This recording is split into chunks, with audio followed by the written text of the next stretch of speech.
Chers internautes, bonjour et bienvenue dans votre émission 4e de couverture. Toujours un plaisir de vous retrouver pour parler du livre évidemment. Et aujourd'hui, nous allons découvrir ensemble ce livre « Tout se passe dans ma tête » de Fatima Sow que nous avons l'honneur d'accueillir dans cette émission. Fatima, bonjour et bienvenue dans 4e de couverture. Bonjour Moulé et merci pour l'accueil. Alors, c'est moi qui te remercie parce que c'est déjà un honneur de te recevoir ici. Fatima, c'est une sœur, une présentatrice aussi à l'Harmattan. Et aujourd'hui, elle est là comme profil auteur. Fatima, tout se passe dans ma tête. C'est dans ta tête ou dans la tête du protagoniste? Alors là, c'est une question que j'aime bien déjà parce que d'habitude, on a tendance à me taxer en me disant que tout se passe dans ma tête, que j'ai l'habitude d'imaginer des choses, que déjà si j'ai un problème, je ne me prends pas souvent la tête, je me dis « ah, tout se passe dans ma tête ». Mais là, ça m'a inspiré pour donner ce titre. Donc c'est une façon de relativiser les choses qui arrivent. Relativiser les choses qui arrivent. Donc ça m'a un peu inspiré pour donner ce titre, tout se passe dans ma tête, mais là, tout se passe dans la tête de l'auteur. D'accord. Donc, Yasmine, c'est une jeune femme, belle, mais elle est issue d'une famille avec des soucis, surtout le divorce de sa mère, une maman qui était assez distante. Il y avait toujours de l'incompréhension. Et malgré sa réussite, Yasmine a tendance à partir à chaque fois qu'un problème surgit. Comment tu qualifies cela? Je dirais que ce sont le genre de personnes qui ne peuvent pas affronter les choses. D'accord. Qui, à chaque fois qu'ils ont un souci, ils ont besoin de disparaître. Parce que souvent, c'est ça qui arrive en fait. On a peur de faire face à nos problèmes et on se dit que si on n'est pas là pour faire face à ces problèmes-là, peut-être que ces problèmes vont disparaître.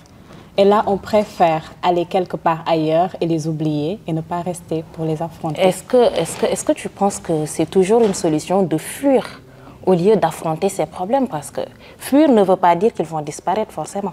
Alors, je dirais que avant, je ressemblais un peu à Yasmine. Lorsque j'avais un problème, je me disais que je dois fuir, je ne dois pas rester. Mais avec le temps, j'ai compris que dans la vie, il faut affronter les choses. Parce qu'en fuyant les problèmes, on ne fait que les garder quelque part. Et lorsqu'on revient sur le lieu, on retrouve ce même problème. Exactement. Donc si on reste, on affronte le problème, on se dit que c'est éphémère, ça va disparaître. On réussit à s'en sortir en fait. Et c'est le cas de Yasmine qui, après le décès de son grand-père, elle est tombée, je pense que c'est dans le coma. Oui. Elle est tombée dans le coma. Et donc... là, elle était obligée d'affronter les problèmes. Mais dans ces problèmes-là aussi, elle continuait de fuir toujours. Fatima, explique-nous. Une fuite dans une fuite. Alors, d'abord, le décès. Je dirais que le centre de l'histoire, c'est le décès, mais on ne s'en rend pas compte, en fait. Parce que lorsqu'elle a perdu son grand-père, pour elle, tout s'est effondré, en fait. Exactement. C'est vrai qu'elle a un mari qui l'épaulait. Exactement. Et elle avait trouvé une stabilité qu'elle n'avait pas eue avant. En fait, le grand-père représentait la figure paternelle. Exactement. Le grand-père était le pilier. Et là, lorsqu'un beau matin, par téléphone, on lui dit que... Il était parti. Oui, ton grand-père est décédé. Là, quelque chose de... C'est comme si le monde s'est écroulé. S'est écroulé, en fait, pour elle.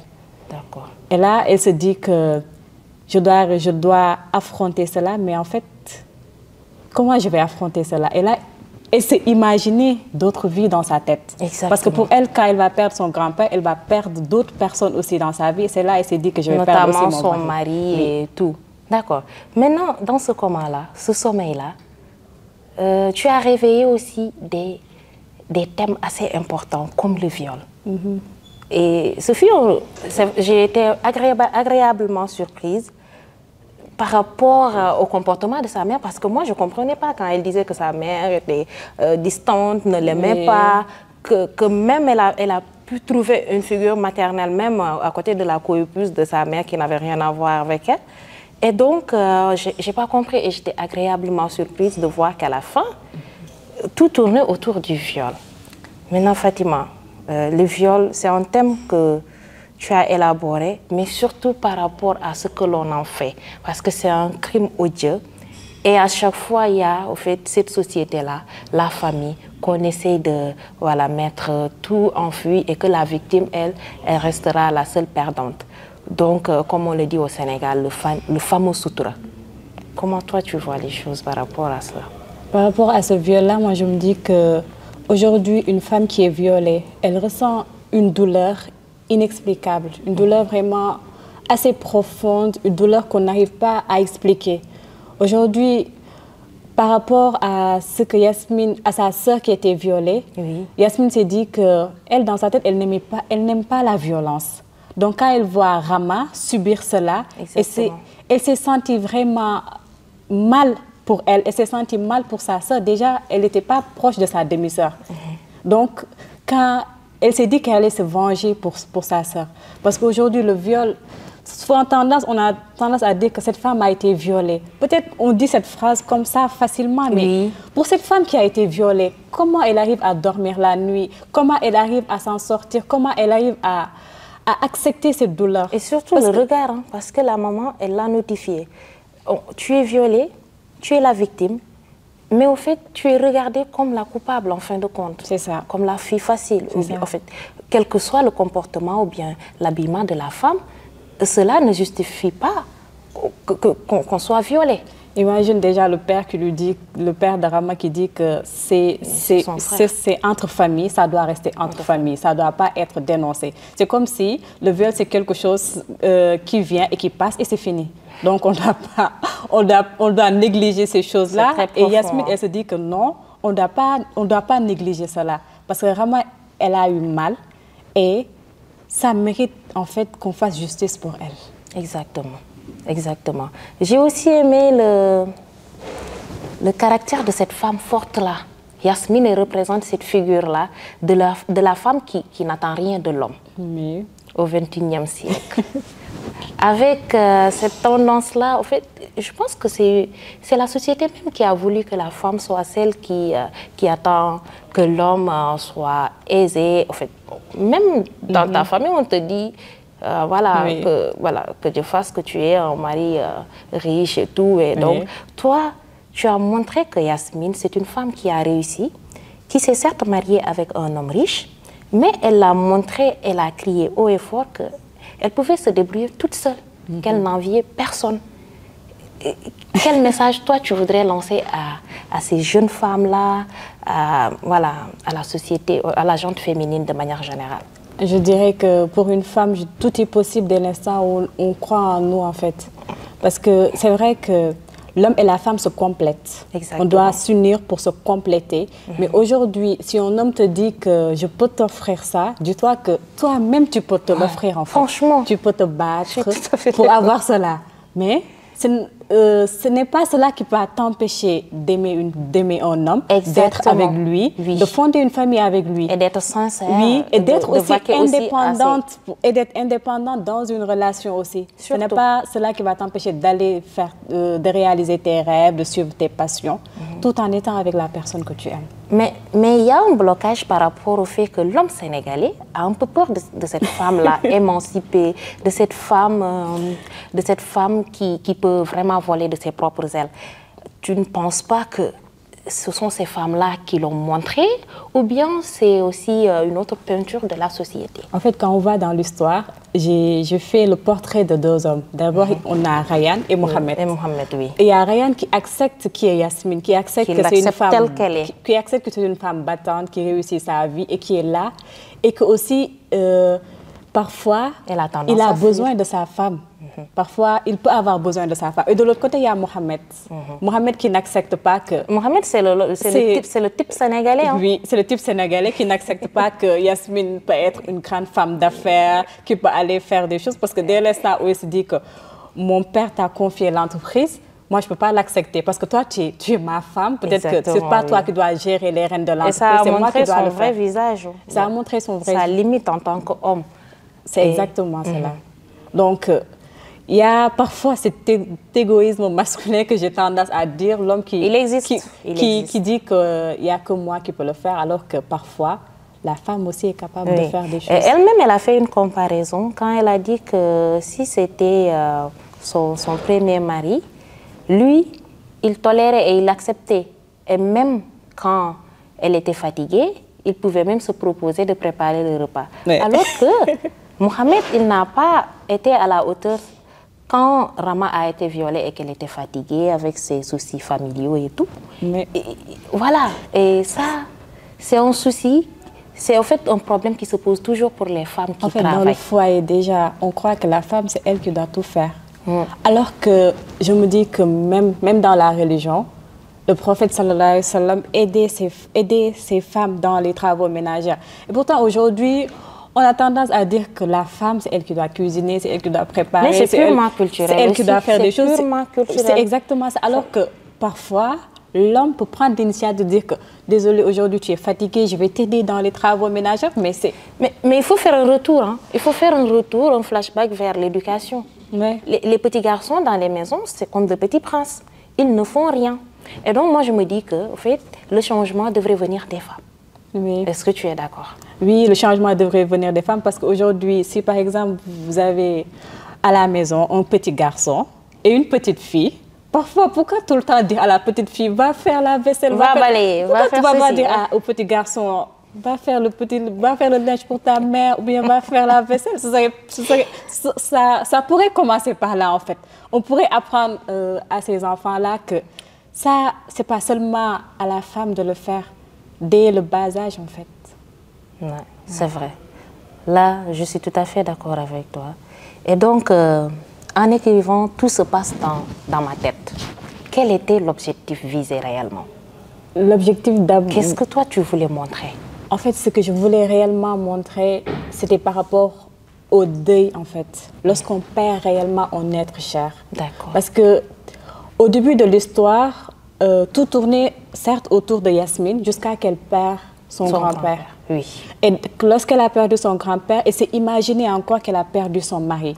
Et cette douleur-là, c'est quelque chose de très profond. Parce qu'aujourd'hui, il y a des personnes qui ont perdu des êtres chers et jusqu'à maintenant qui n'ont pas encore fait leur deuil. Le deuil, c'est très compliqué à faire. Et qui sont avec nous, qui marchent avec nous, qui sourient avec nous, alors que dans leur tête, ils sont pas là. Parce que pour de vrai, cette partie où elle a perdu son grand-père, j'ai réécrit cette partie. Parce que je ne comprenais pas en fait ce que ça veut dire de perdre un être cher jusqu'à que moi, je perde réellement un être cher. D'accord. Parce que quand je l'avais écrit, je n'avais pas cette émotion-là, j'avais pas... Et lorsque je l'ai écrit, j'ai pleuré. J'ai versé des larmes parce que moi-même, je savais ce que ça veut dire de perdre un être cher. Ce que ça veut dire d'être là, de se dire que je ne vais plus être avec la personne, que je ne vais plus vivre, que je vais vivre de ses souvenirs. Parce que, je le dis souvent, la mort est une voleuse. Et elle nous prend des êtres chers, elle ne nous le rend pas. Mais et pourtant, on est obligé d'accepter. Elle peut tout prendre sauf le souvenir. Oui. Et c'est une consolation assez conséquente. Et on accepte parce que la mort est inévitable. Exactement. Et nous sommes tous des prisonniers dans le couloir de la mort. Et tu l'as bien cité avec Maria Amaba. Oui. Voilà. C'est magnifique. Hein. J'ai beaucoup aimé les livres, franchement. Félicitations à toi pour la simplicité dans l'écriture, l'émotion. On voit toute la pureté de ton âme, en fait, on reçoit réellement ce que tu voulais nous montrer. Cette sensibilité-là est au fait ce que l'on ressent quand on perd un être proche. Quelque chose qui fait partie de la vie, qui est inévitable. Et on a beau s'y préparer, mais la réaction, elle demeure toujours. Mais il faut se dire que peu importe le problème, tout se passe dans la tête. Et heureusement qu'on a le livre pour ça. Donc moi, j'attendais d'avoir un invité comme toi pour réellement parler de ton rapport avec le livre. Alors déjà, le livre, c'est quelque chose qui nous soigne. Parce que moi, ça me fait quelque chose de bien lorsque j'ouvre un livre, je me plonge dans des univers. Parce que les écrivains, là, il faut vraiment qu'on les remercie parce qu'ils arrivent à nous... Qu'on te remercie en même temps. En fait, moi, je dirais que je suis apprentie écrivaine, mais je remercie tous les auteurs en fait, que j'ai pu lire de mon enfance à l'adolescence à l'adulte, parce que ils m'ont permis d'avoir quelque chose sur lequel je pouvais m'appuyer pour avancer, en fait. Exactement. Parce que c'est un univers qui nous permet de non seulement nous évader, mais aussi d'oublier. Parce que lorsqu'on se plonge dans un livre, on a la sensation que nous vivons des vies. Exactement. Certes, parfois nous pouvons pleurer parce que quelque chose de mal s'est passé dans le livre, mais parfois nous pouvons rêver aussi, et parfois nous pouvons avoir le courage d'avancer. Je pense que les mots peuvent vraiment changer le monde si on y croit, et qu'on arrive aussi à s'inspirer de ces personnages-là qui nous font du bien et qui nous donnent le courage d'aller de l'avant et de croire en nos rêves. Magnifique. Donc le livre, c'est quelque chose de magique. Très belle réponse. Hein. Très bonne réponse. Comme on l'a dit, hein, quand ça part d'une passionnée pour aller vers une passionnée, ça se comprend aisément. Et on ne pourrait rien ajouter par rapport à ça. La lecture, c'est la vie. C'est la base. Et c'est ce qui nous fait, au fait, je pense que c'est un art de vivre. Quand on aime lire, on vit facilement. Quand on aime lire, on comprend aussi facilement les gens et tout se passe aussi dans la tête. Tout se passe dans la tête. Donc, nous arrivons à la fin. Tout se passe dans ma tête. Dans ma tête. En fait, je voulais que chaque personne qui lit le titre dise que ça se passe dans sa tête. Et donc, pour toi, c'est une façon vraiment d'alléger les soucis. Oui, parce que quelle que soit la difficulté, la complication, mais que l'on peut vraiment, voilà, que c'est par rapport à notre pensée à nous. Oui, j'ai tendance à l'adopter parce que demain, je me lève, j'ai un problème, je me dis, ah, tout se passe dans ma tête, je vais avancer. En tout cas, c'est une très belle astuce, hein, j'aimerais bien l'utiliser. Tout se passe dans ma tête, ça va passer aussi. Oui, parce que déjà, en s'inspirant de Yasmine, elle n'a pas perdu son mari. Elle n'a rien perdu. En fait, tout se passe dans sa tête. Son grand-père lui dit, réveille-toi, vas-y, vis ta vie. Tout se passe dans ta tête. Donc c'est comme ça. Le message, c'est que, quelle que soit la difficulté, le choc, le choc ne fait pas la chose. C'est comment on gère. On gère. Tout se passe dans la tête et tout est éphémère. Il faut aller de l'avant et se dire que la douleur, la souffrance, tout passera. Comment on gère, et donc je pense que j'ai géré mon temps. On arrive à la fin de cette émission. Ce fut un très bel entretien, j'ai beaucoup aimé. Merci, vraiment. Merci beaucoup, félicitations pour ton livre, il est vraiment magnifique. J'ai vraiment aimé le lire, j'ai plongé et j'ai essayé de voir tout ce qui se passe dans ma tête aussi, grâce à tout ce qui se passe dans ma tête. Quel est ton mot de la fin, Fatima? Alors d'abord, je te remercie et je te dirais que moi, j'adore déjà le fait que tu sois une passionnée des mots qui arrive à transmettre les émotions à travers tout ça. Et je te dis merci d'avoir lu ce livre et de l'avoir aimé. Et merci à toutes les personnes aussi qui nous suivent. Merci à toi. Merci à vous, chers internautes. Et n'oubliez pas le mot fort de Fatima. Tout se passe dans ma tête. Donc, quelles que soient les difficultés de la vie, essayez d'aller de l'avant et dites-vous que demain, ce sera un autre jour. Au revoir et à très bientôt.